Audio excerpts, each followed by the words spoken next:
My guest today is Bill Ferris, Legislative Director for AARP New York. Thanks for joining us today. Thank you for the invitation. And one issue your organization's been pushing on this session, is the creation of a utility watchdog.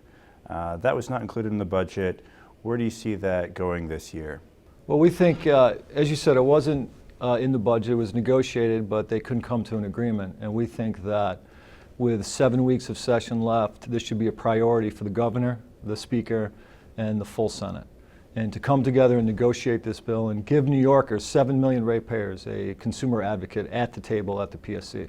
And walk us through what exactly this watchdog would be. Would there, how many staff would there be? Do we already have anything that's doing this job, at least partially? In New York, we don't have an independent consumer advocate in New York.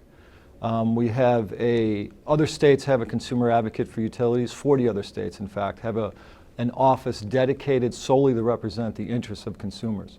So here in New York, we don't have that, but we have two legislators that have introduced a bill. Senator Diane Savino from Staten Island has introduced a bill. The same bill has been introduced in the Assembly by Assemblyman Dinowitz from the Bronx, and they're pushing that bill. And there's wide support for that bill within the IDC that Senator Savino is a part of, and the full Assembly. Actually, the Assembly had it in their one-house budget bill that they passed. So we're hoping that the parties come together and negotiate that bill. And essentially what the bill is, it sets up an independent office in New York, as I said, solely dedicated to represent utility ratepayers. And it's separate from the PSC, separate from the governor's office, separate from the Department of State, and would act on behalf of ratepayers. It does not exist in New York. We do not have an independent office, and we think that we need one. And this proposal comes at a time when there are a lot of changes in the energy market, in energy policy in New York. You have the Energy Highway going on. There is recently this proposal from the state to completely restructure utilities, bring in more renewables. Within that context, why is this important? Well, I think you raise a very good point. The governor came out recently, within 2 weeks ago, and said that he is starting a case, he's calling for a case at the PSC to literally change the way we buy, sell, distribute electricity and power in this state. And he's calling it unprecedented. And there's been reports out that people are watching this all over the country to see what happens. It's of that enormous of value to all the players in New York, both in the energy industry and in government and in business. We think with that case coming down the pike, an unprecedented case at the PSC, consumers need a voice at that table. Someone needs to be at that table to raise issues that affect consumers. And right now we don't have one, and that is a concern, and we believe it's a concern that every elected official in the state who has a constituency should be concerned about as well.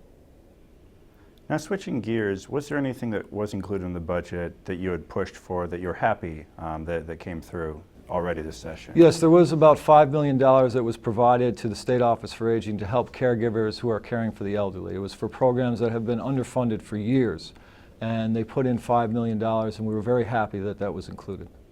Are you concerned that there might not be much action now that the budget is passed? There's, people looking forward to their re-election campaigns. Do you think we'll see much substantial, including this utility watchdog, pass in Albany this year?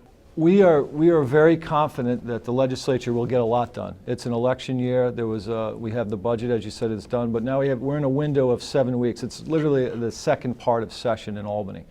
And within that window of 7 weeks, there's going to be a flurry of activity. And we think in that flurry of activity of legislative bills, this should be a priority. And if you think about it, we did a report that we called David versus Goliath.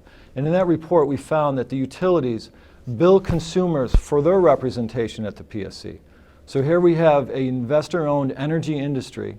When they go for a rate increase, all the experts they bring in, all the lawyers they bring in to petition for a rate increase, they actually bill us back in the rate to the tune of $10 million a year.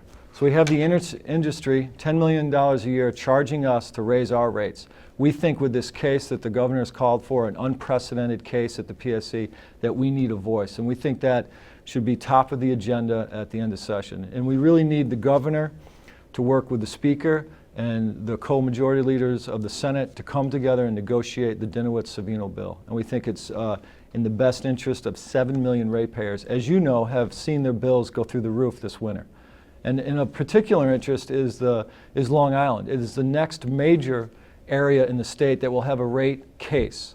So who will represent all the Long Islanders when the energy company comes into the Long Island Power Authority, LIPA, and asks for an increase? When we've heard, and it's been reported, that rates have gone up on Long Island almost 7 to 8 times this winter. So it's very important for Long Islanders as well. But it's very important for everyone, every ratepayer, that they have a voice at the table, especially when they're paying for the industry's voice at the table.